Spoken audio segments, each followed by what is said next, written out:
My grandmother told me this story. Her name was Shirani. She was born in Poland and came of age as Hitler's Reich swept across Europe with all the inexorability of the tide. Her father, Kem, was a cobbler of extraordinary talent.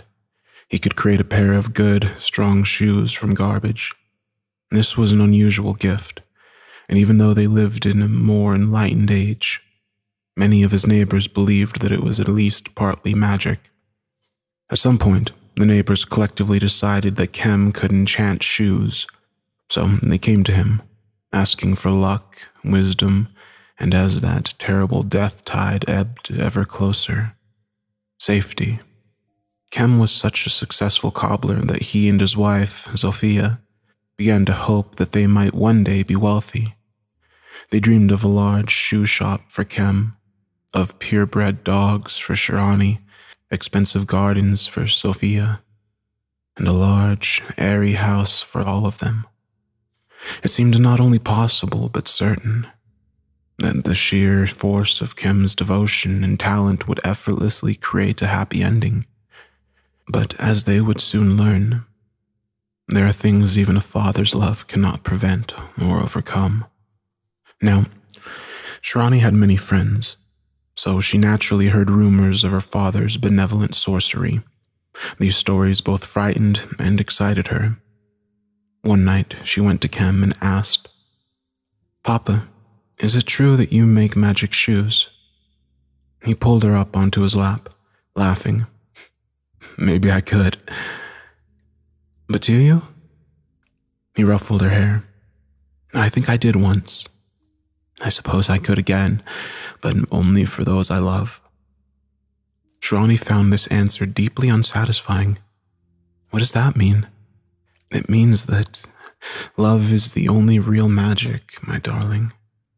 He then ushered her off to help Sophia.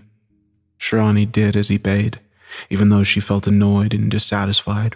Her father always spoke in riddles and nonsense poetry, but that, she supposed, was the price one paid for a kind and gentle father. And it was quite a low price, when all was said and done. Because her father was so talented, her childhood passed unblighted by his heritage. Not until her 11th birthday did the neighbors begin a campaign of harassment. It built so slowly that they hardly noticed it, until finally, one terrible hot day, the butcher refused to sell meat to Kem. "All out," he said gruffly. "Come back another time." Kem thought nothing of it and moved on to the next shop, where he received the same dismissal. He tried other stores, other shops, and each one turned him away. At first, Kem refused to believe that something was wrong. You see, Kem was a terribly sweet and loving man, hardworking, honest to the point of naivety. All he wanted was a good life for his family. Each day, year in and year out, his only goals were to keep their hearts happy, their bellies full, and their bodies warm and safe. Shirani told me, always, that Kem was a perfect father.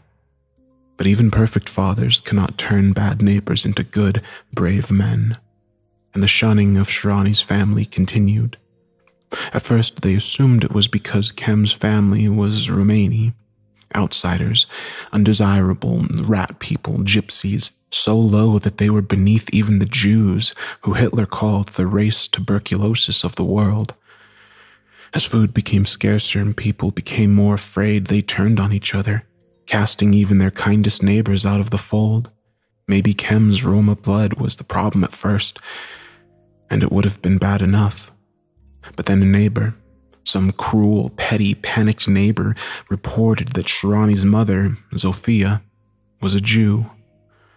The Nazis came soon after, violently tearing Shirani's family and dozens of others away from the city, forcing them into a cold, filthy ghetto far away from home. Zofia and Shirani wept every day, and so did Kem for a little while. But a good father's love and duty knows no bounds. So he pulled himself together and plied his trade within the confines of the ghetto. He had no materials with which to make new shoes, but with a few scraps and pieces of rubbish, he could make any shoe as good as new. Now, because of Zofia, the family had gone to a Jewish ghetto. Most of the people there refused to associate with Kem since he was a gypsy. A few didn't mind his gypsiness, however, and they brought their shoes to Kem regularly. They asked him for blessings, for magic, and because it couldn't hurt. Because it created hope, and hope is a beautiful thing. Sometimes the only beautiful thing we have. Kem happily blessed each pair brought to him. Whispers persisted of gypsy magic and dirty fraud, of course, but customers still came, intent on buying one last piece of hope. Prayer wasn't working, you see, and a gypsy magic had become their last defense against the hideous rumors coming out of the east. Shirani didn't know how long she lived in the ghetto, only that it probably was not as long as it seemed. Toward the end, Kem became more obsessed than ever with shoes, specifically new shoes for Shirani and for Sophia. Back in the city, it wouldn't have been a problem. Here in the ghetto, though, there was almost nothing to work with. So we improvised. Shirani didn't have the stomach to confirm it, but she suspected a few rats and cats sacrificed their skin for those shoes. Kem worked for weeks on the shoes, frantic and feverish. "You need them," he told Shirani. "You've outgrown your old ones. Winter's almost here, and I'll be damned if I don't fulfill my duty to you." He said this often, at least once a week, and wept every time. Finally, on her 13th birthday, just as the season's first bitter snowfall drifted down from a cold iron sky, the train came for her family. The Nazis stuffed them into crowded, icy cars with hundreds of other people. There were no blankets in the train cars, no straw, not even solid walls, holes bored through the cheap wood. And the planks fit together badly, leaving large cracks around which ice blossomed. By this time, all three of them were terribly ill. Sophia had it worst. A deep, wet sickness that settled in her chest, squeezing her lungs and stealing her air each time she drew a ragged breath. That illness claimed Sophia on the second night. She died with her frail body curled around Kem's. Shirani desperately held her mother's hands and breathed on them, praying the warmth might revive her. But it didn't, and Sophia died as the moon rose over the hills, spilling heartless cold light through the cracks and holes in the siding. Shirani wept helplessly as Kem, in his own way, equally helpless, began to work. Shirani cried herself to sleep. Kem labored into the night, working his stiff, withered hands to the bone. Sometime mid-morning, Shirani awoke, wrapped in her mother's stiff arms. She disentangled herself and noticed that Kem had removed Sophia's shoes. Shirani screamed and used all of her strength to try and pry her mother's shoes from her father's hands, but Kem was far too strong for her, far too determined. No matter what she did, he continued to work, impervious to her rage. So profound was Shirani's pain that she didn't even know what Kem was doing, nor did she care. On the fourth day at sunrise, the train stopped. Around her, surviving passengers wept and screamed and clutched the dead bodies of their lost loved ones. Despite her anger and deep sense of betrayal, Shirani crawled to her father as the doors shuddered open, blinding them with clear morning light. Kem held her, whispering nonsensical assurances as the guards boarded the car and threw everyone off. They'd been deposited at a rail junction. Their train, newly empty, chugged off the way it came. Two other trains waited, engines sending stinking clouds of exhaust into the otherwise pristine air. Shirani noticed none of this. She was only painfully and deliciously aware of the frosted grass under her feet, of clear yellow sun, and the drastic interplay of light and blue shadow on the mountains around them. A stream burbled nearby. She ran to it, heart aching, Shirani hadn't seen running water in what felt like 100 years. She collapsed by the stream. Grass and soft earth cushioned her fall. In spite of her sickness, she dipped both hands into the stream and splashed her face. It was terribly cold, so cold it hurt her skin and stung her eyes and sent sharp pain rocketing through her skull, but it was beautiful. It was clean. Kem came up beside her and swept her hair back from her face. Shirani, my darling, they're going to separate us.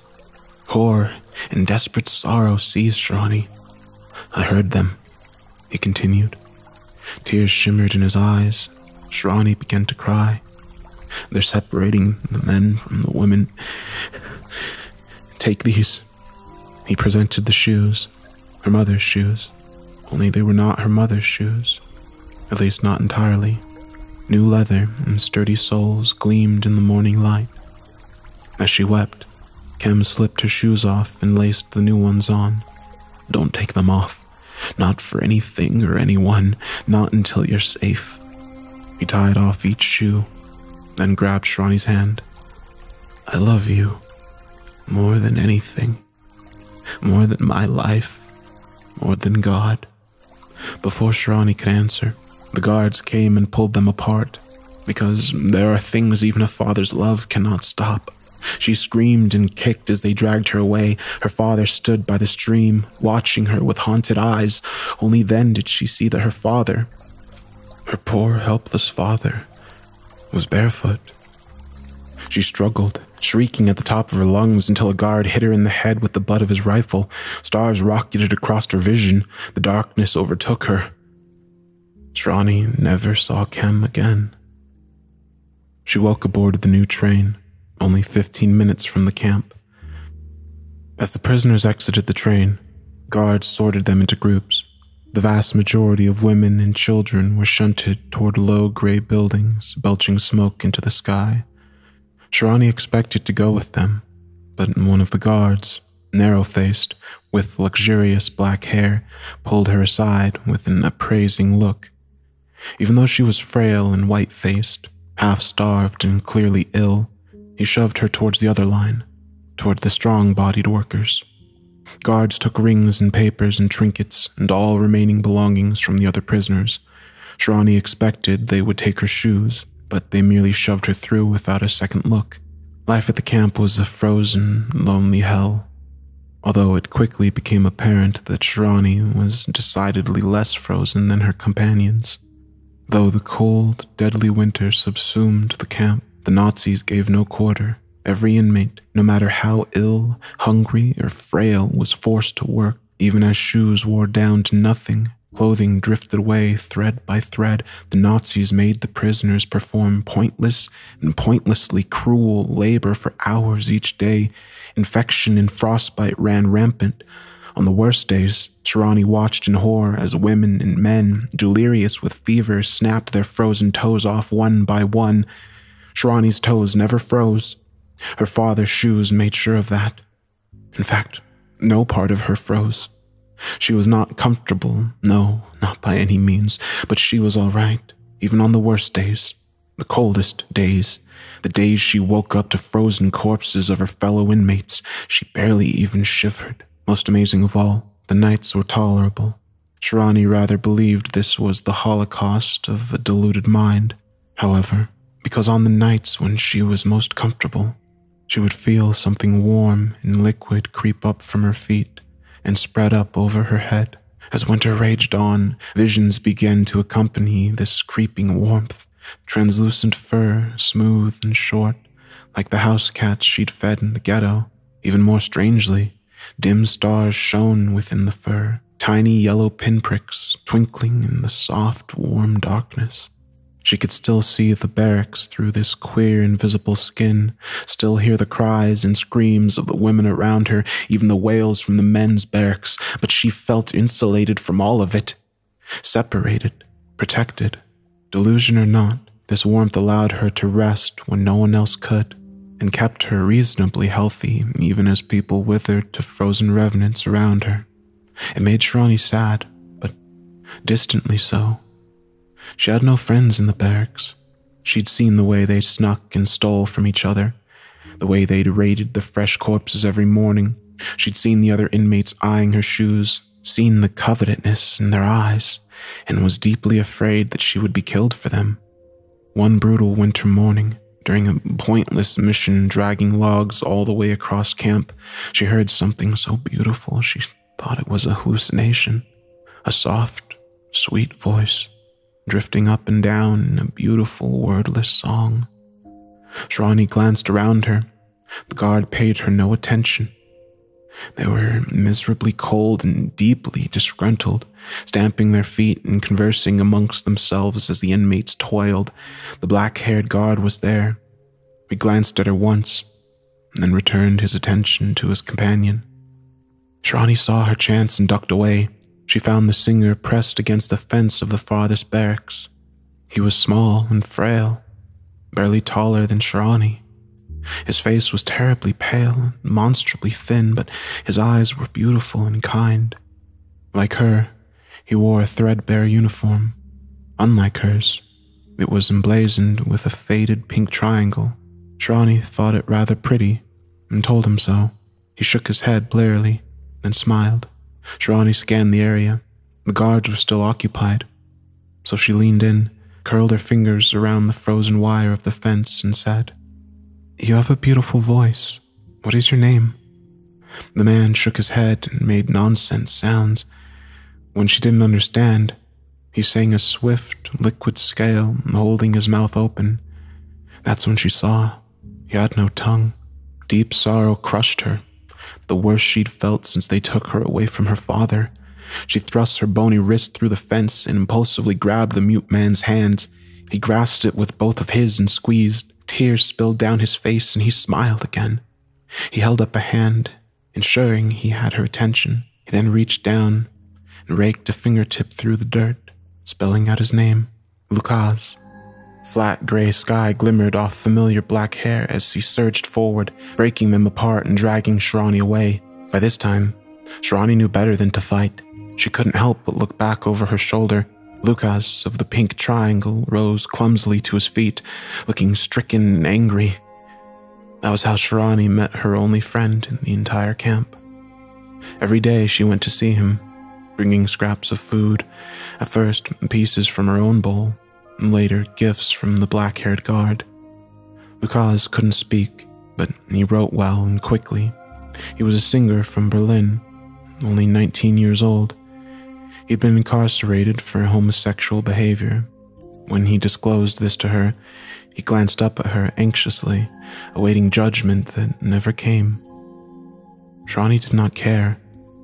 Love was the only real magic in the world, and it didn't matter to her who shared love with whom. The men with the pink triangles were tortured and subjected to hideous experiments, more so even than the other prisoners.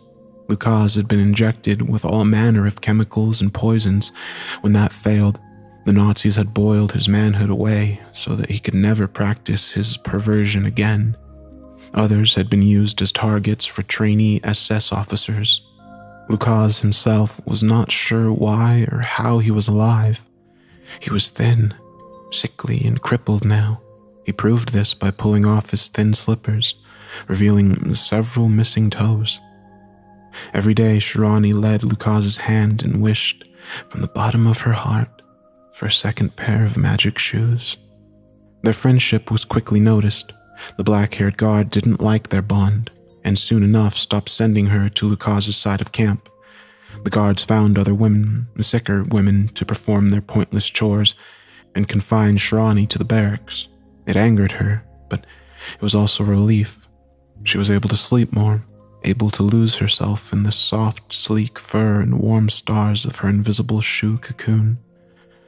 The more time she spent inside it, the warmer it seemed. One night, on impulse, she extended her fingertip and nervously began to stroke the air around her. Her fingers touched nothing, but noticeable warmth grew around her. After a while, a low, comforting hum reverberated throughout her bones, a physical melody, and lulled her to sleep. Still, Shirani found little joy in her plight. She was forced to lounge about, wallowing in relative comfort she couldn't share. as sicker women suffered and died. And it got worse. Food became sparser, yet the black-haired guard insisted on slipping her scraps of food from his table. She hated him for it, and every day resolved to toss the food on the ground and grind it into the dirt, but every day she was too hungry. Every day she accepted his little favors, even as the other inmates starved. It was worse, somehow, than anything else she'd had gone through. Her only comforts were thoughts of her parents, her memories of Lucas, and of course, her strange, invisible shoe guardian. She'd taken to stroking it every night, thanking it, and Chem for its protection. As winter bled slowly into a crisp, bitter spring, her fellow inmates continued to die. At first, the barracks refilled, but even that trickled to a stop. Whether it was because the Nazis had truly managed to kill all the Jews or because they were diverting new prisoners to other camps, she didn't know. All she knew was one night, her last companion died, leaving her alone in the frosty barracks. As she lay on her thin, cold bed, dreamily stroking her invisible protector, the door clattered open and the black-haired guard entered. Shirani sat up, willing her heart to stop pounding. The familiar warmth evaporated, shrinking down to her shoes and disappearing. Cold broke over her like a dark, cruel tide, and for the first time since entering the camp, Shirani began to shiver. The guard approached, boots snapping against the hard ground, moonlight reflected off his black hair, turning it to a blued silver. He stopped before her bed. "You bitch," he said softly. Shirani recoiled. His voice was strange, almost dreamy. "You filthy, teasing little whore." Each word produced a heavy cloud that stank of cheap liquor. "You know what I want. Every day I show you, every day I give you food from my table, I go without so that you can have something." He angrily indicated the empty barracks. "Do you see? You're the only one left. That is because of me. I saved your life. I am saving your life." He wrapped her hand around her throat, a gesture that was falsely tender and gravely threatening. "You never thanked me, but you will tonight." The guard pushed her down. Suddenly, Shirani was flooded with warmth, blazing, purifying heat. The guard screeched and reared back, falling to the floor. He stood, eyes blazing in clear spring moonlight, and charged. The warmth disappeared from her suddenly. Panic immobilized her. The beautiful warmth had been her guardian's last stand, and it was finally over. She closed her eyes, waiting for the end as the guard screamed with rage. Or was it terror? He screamed again, but fell silent far too quickly, almost as if he'd been cut off. Silence followed. After a long time, Shirani finally opened her eyes. Before her, barely visible in the darkness, was an undulating shape covered in soft dark fur and glimmering stars. The guard was nowhere to be seen. After a while, the starry fur wrapped itself around her. Warmth, beautiful and soothing and hot as a summer's day, enveloped her, along with profound tiredness. "Thank you," Shirani whispered, and fell asleep.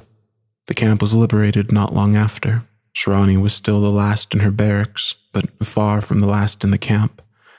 She exited the gate, shouldering her way through the chaos to ignore the horror of faces of soldiers around her as she scanned the crowd for Lucas. Finally, she saw him. Her face broke into a smile and she ran over, but quickly saw that something was wrong. Her smile turned into a frown when she understood. Lucas was on the wrong side of the fence, still imprisoned. He stared out at her with fear and a serenely profound sadness. Panicked, Shirani ran to one of the soldiers and tugged his sleeves. He reluctantly faced her, unable to hide the revulsion in his eyes. She pointed desperately to Lucas and mimed unlocking a door. The soldier's face hardened. "No criminals," he said. "Criminals. You understand? They stay here." Then he patted her head awkwardly and walked away. Shirani ran to 100 guards, just as her father had gone to 100 shops an eternity ago.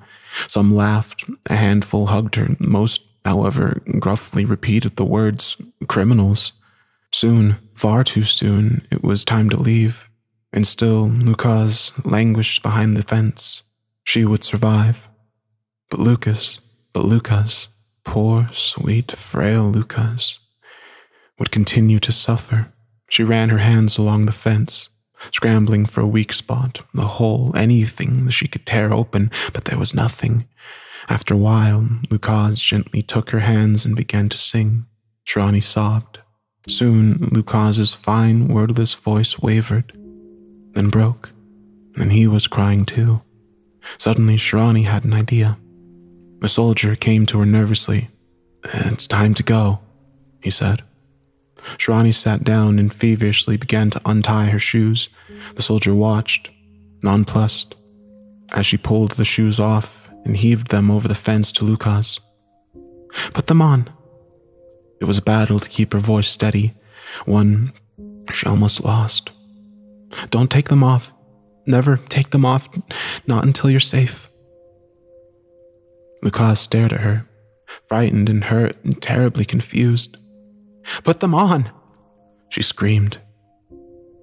This broke his paralysis, and he did as she asked, shucking his worn slippers and lacing the boots over his feet.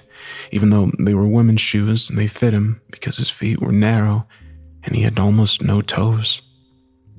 Then the soldier led her away. Unable to help herself, Shirani looked back over her shoulder. Lucas clung to the fence, watching her go. Maybe it was her imagination, but it didn't look like he was shivering anymore. A few years later, Shirani married an American soldier and emigrated. I'm happy to say Lucas survived, and that Shirani's husband, my grandfather, helped her bring him to America. Lucas was still crippled and frail, and though he died long before I was born, he lived with my grandparents the rest of his life. My own father remembers him with utmost affection as Uncle Luke. When they found him, he no longer had the shoes. With great hesitation, he wrote that he had passed the boots along to a friend, one destined to remain imprisoned long after Lucas himself was released. He was afraid Shirani would hate him for it, but she only smiled, because love is magic. Magic is love. And even though a father's sacrifice cannot always save the world, it can save the lives of his children and their dearest loved ones. And it did.